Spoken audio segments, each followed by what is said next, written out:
आज हम बेताल पच्चीसी की एक ऐसी कहानी में गोता लगाने वाले हैं जो हमें वीरता, त्याग और धर्म से जुड़े कुछ बहुत ही गहरे सवालों के बीच ले जाती है। ये कहानी है एक ऐसे राजकुमार की जिसने दूसरों के लिए अपना सब कुछ, सचमुच सब कुछ दांव पर लगा दिया। तो कहानी शुरू होती है एक जादुई जगह से, जैसा कि बेताल राजा विक्रमादित्य को सुनाता है। सोचिए, देवताओं का एक शहर हिमाचल पर्वत पर। ये कहानी हमें देवताओं और इंसानों की दुनिया के बीच एक बड़े ही अनोखे और रोमांचक सफर पर ले जाने वाली है। तो इस कहानी के पहले हिस्से में हम बात करेंगे एक जादुई पेड़ की और एक ऐसे आदर्श राजकुमार की जिसका जन्म इस पेड़ के वरदान से हुआ था। चलिए देखते हैं कि ये कैसे हुआ।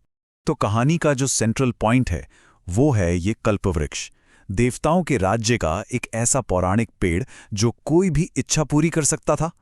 अब राजा थे जमुतकेतु, उन्हें पुत्र की इच्छा थी, तो उन्होंने इसकी पूजा की और पेड़ ने उनकी ये मुराद पूरी कर दी। देखिए, ये कोई मामूली पेड़ नहीं था, ये तो किस्मत बदलने की ताकत रखता था। और इसी वरदान से जन्म हुआ राजकुमार जिमुत वाहन का।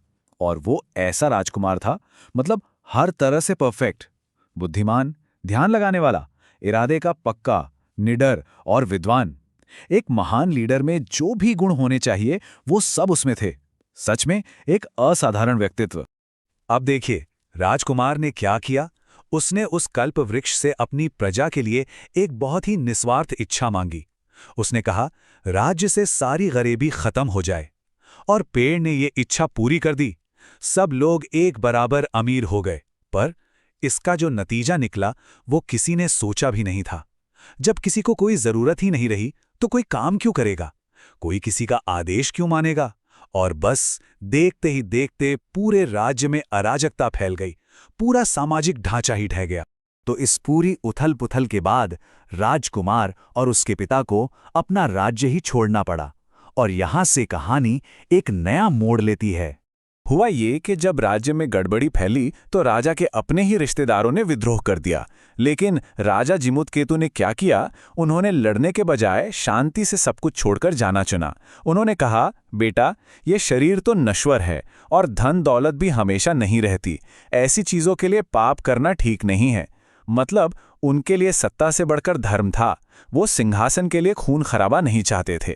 तो पिता पुत्र ने मलयगिरी पर्वत पर एक छोटी सी झोपड़ी बना ली और वहीं रहने लगे। एक शांत जीवन। और इसी शांत जीवन के बीच एक मंदिर में जिमूत वाहन की मुलाकात हुई राजकुमारी मलयवती से। और ये मुलाकात कह सकते हैं किस्मत ने ही कराई थी, क्योंकि इसने कहानी को एक बिल्कुल नई दिशा दे दी। लेकिन उनकी ये शांति ज्यादा दिन तक नहीं टिकने वाली थी। बहुत जल्द एक ऐसा भयानक राज सामने आने वाला था जो सब कुछ बदल कर रख देने वाला था। तो हुआ यूं कि एक दिन राजकुमार पर्वत पर घूम रहे थे और अचानक उनकी नजर एक बहुत ऊंचे सफेद ढेर पर पड़ी। दूर से देखने में यह किसी पहाड़ जैसा लग रहा था। ये बहुत ही अजीब और डरावना नजारा था जो किसी आने वाले खतरे की तरफ इशारा कर रहा था। अब जाहिर है उनके मन में सवाल आया होगा कि आखिर ये है क्या, किस चीज का है ये सफेद पहाड़। ये सवाल कहानी में एक बहुत बड़ा सस्पेंस खड़ा कर देता है। और फिर जो सच सामने आया वो दिल दहला देने वाला था। किसी ने बताया कि लाखों युवा नाग पाताल लोक से यहां आते हैं और गरुड़ आकर उन्हें खा जाता है। ये जो ढेर है ये उन्हीं की हड्डियों का है। सोचिए, एक भयानक जीव गरुड़ जो रोज नागों को अपना भोजन बनाता था।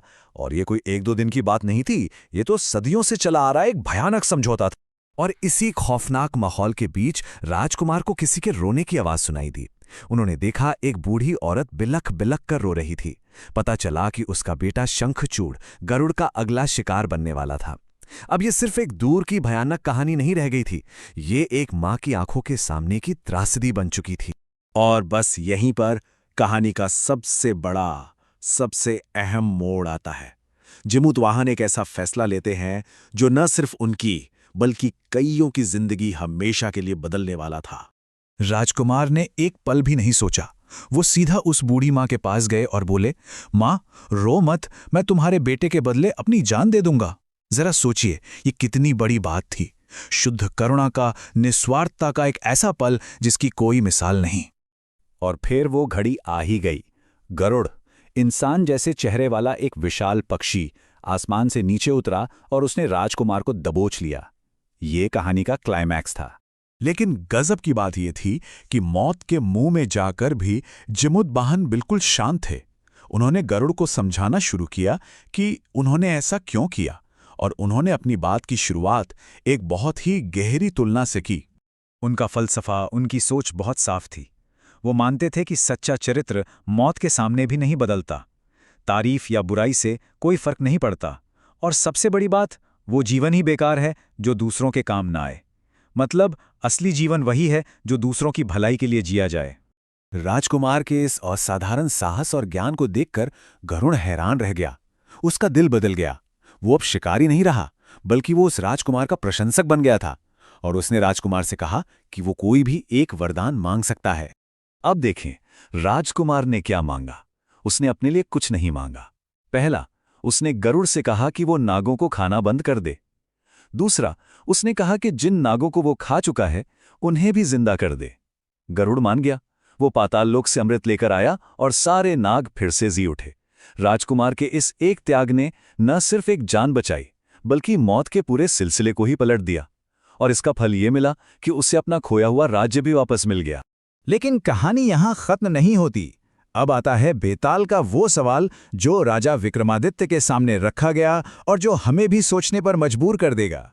पूरी कहानी सुनाने के बाद बेताल ने राजा से पूछा, हे राजन, इन सब में सबसे बड़ा पुण्य, सबसे बड़ा धर्म किसका था? सवाल ये नहीं है कि हीरो कौन था, सवाल यह है कि सबसे ज्यादा वर्चुअस, सबसे ज्यादा गुणी कौन था। अब यहां पर दो पक्ष हैं। एक तरफ है राजकुमार का धर्म। वो एक क्षत्रिय था, एक योद्धा, जिसके लिए बहादुरी दिखाना और त्याग करना उसके स्वभाव का, उसके कर्तव्य का हिस्सा था। उसने एक अजनबी के लिए अपनी जान दी। लेकिन दूसरी तरफ है उस नाग शंखचूड़ का धर्म।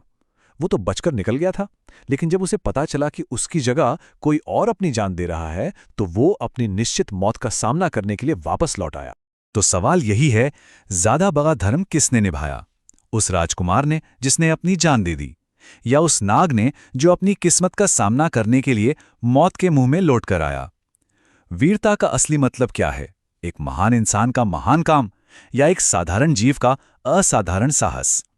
ये एक ऐसा सवाल है जिसका जवाब सोचने लायक है।